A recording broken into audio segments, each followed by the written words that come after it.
지난 7월 중국 부모들을 분노하게 했던 불량 백신. 중국에서 해외로 수출하는 코로나 진단키트, 마스크. 코로나19 발원지인 중국이 각국에 진단키트와 마스크 등 의료 물품을 공급하고 있습니다.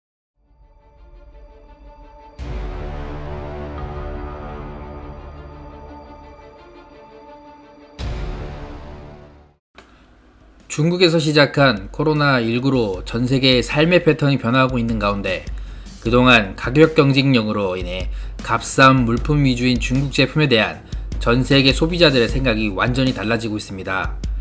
가격이 싸다면 만족도가 100%는 아니더라도 그동안 중국산 저가 제품을 이용하셨던 분들이 많으실 겁니다. 유럽과 미국 등 서방 선진국이라 불리던 나라에서는 이번 코로나 사태로 인해 다른 대안이 없는 관계로 중국산 진단키트와 마스크 등을 대량으로 사들였습니다. 한국산 제품은 품질이 좋지만 세계 각국에서 러브콜이 들어와 대기표를 뽑고 순번을 기다려야 받을 수 있기 때문에 가격도 저렴하고 금방 받을 수 있는 중국산 제품을 울며 겨자 먹기로 수입할 수밖에 없었던 것입니다. 하지만 3월 중순 체코를 시작으로 스페인, 터키, 필리핀, 영국, 미국 등 세계 곳곳에서 중국산 진단키트에 대한 불량 소식이 이어지고 있습니다. 제조 관리 부실로 진단 시약이 오염되었거나 애당초 정확도가 너무 떨어져 사용할 수 없다는 등의 여러가지 불량에 대한 사유도 많았습니다.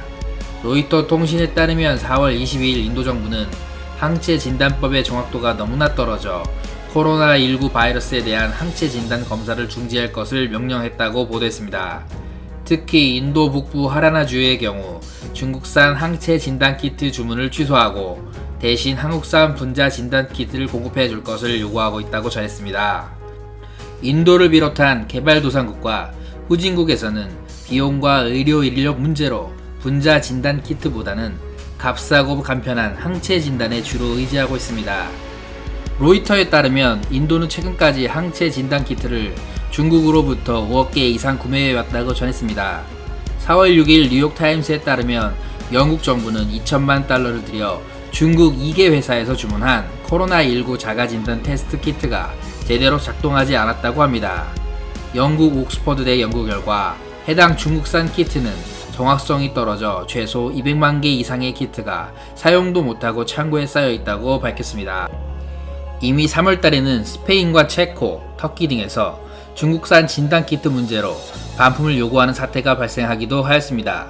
또한 한국에서는 중국산 저질 마스크가 국내에 유통되어 착용 몇 시간 만에 끈이 떨어지는 등 조악한 제품들의 수입도 끊이질 않고 있는 실정입니다. 코로나19 사태로 전세계 공급망에 대한 불신도 확대되고 있습니다. 유럽에서는 이미 자국 내 생산시설들이 대부분 아시아 등 개발도상국으로 빠져나가 마스크 등 코로나19에 대비할 수 있는 최소한의 물자도 스스로 생산하지 못하는 상태가 지속되는 것에 불안감을 감추지 못하고 있는 상황입니다. 대한민국에서도 이미 작년에 한 차례 비슷한 사례를 겪었습니다. 일본 아베 정권은 한국의 반도체 수출 무역 규제를 걸어 도발해왔습니다. 스마트폰과 TV 등 디스플레이 부품으로 사용되는 플루오린 폴리이미드, 반도체 제조에 필수적인 리지스트와 에칭가스 등 3개 품목에 대해 수출 규제하는 조치를 기습적으로 발표했습니다. 이렇듯 한쪽에 극단적으로 치우친 수입 정책은 상상했던 것보다 파괴적인 결과를 가져올 수도 있다는 것을 가르쳐준 교훈이었습니다. 미국은 이미 2010년 오바마 대통령 때부터 리쇼어링 정책을 추진하고 있었고 트럼프 대통령은 기업에 대해 감사와 규제 완화 정책까지 더해주며 한층 더 강한 정책을 추진하였습니다. 코로나19 사태가 터지기 전까지 미국의 제조업의 부활은 그야말로 최고의 부흥을 누리고 있었다고 해도 과언이 아니었습니다.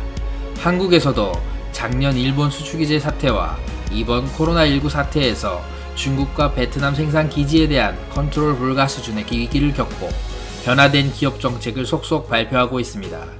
포스트 코로나 시대에 달라진 글로벌 경제 환경에 적응하기 위해서는 더 이상 소비 시장과 저임금 때문에 해외로 나가는 것이 효과적인 정책이 될 수 없다는 것을 기업들이 스스로 깨닫고 있기 때문입니다. 한국은 2000년대에 앞다퉈 반도체 공장을 중국에 준공하였습니다. SK 하이닉스는 중국 우시에, 삼성전자는 시안에 메모리 반도체를 가동 중입니다. SK 하이닉스와 삼성전자의 매출이 이들에서 차지하는 비중이 30% 이상이었습니다. 글로벌 공급망 붕괴는 고스란히 기업들의 피해로 이어졌고 공장 중단의 최악의 상황을 맞이하게 된 기업들이 스스로 자국책을 찾아 모색하는 분위기로 이어지고 있는 것입니다. 한편으로는 대한민국은 수출로 경제를 유지하는 국가인데 이러한 리쇼어링 정책과 자유무역에 대입되는 자국 보호로 치닫는다면 결과론적으론 소비시장이 작은 대한민국에는 독이 될 수도 있다는 경고도 있는 상황입니다. 그러나 코로나19에 대한 놀라운 대처로 전 세계적으로 한국 국가 브랜드가 최상위로 올라선 지금 메이드 인 코리아를 제품에 달아 수출하는 적기라고 보입니다. 지난 5월 7일 지리경제학 최고 석학인 장폴 로드리그 미국 호프스트라 대학교 교수는 코로나19에 대한 성공적 대응으로 전 세계 각국의 신뢰를 얻은 한국이 코로나 대유행 이후 변화할 글로벌 경제 환경에서 새로운 기회를 잡게 될 것이라고 전망했습니다. 로드리그 교수는 앞으로 미국과 중국의 무역 갈등으로 이미 리쇼어링을 시작한 상태에서 식료품, 의약품 재고 부족 사태와 중국에 대한 신라 추락으로 가속화돼 1-2년 안에 서플라이 체인이 완전히 바뀔 것이라고도 전망했습니다. 한국은 매번 국락을 극복할 때마다 더 강해져왔습니다. 이번 코로나 사태가 지나고 나면 대한민국은 세계 강국의 우투설 날도 먼 미래의 일만은 아니라고 생각해보면서 천리마TV 뉴스 마치도록 하겠습니다. 구독과 좋아요는 영상을 제작하는 데 큰 힘이 됩니다. 감사합니다.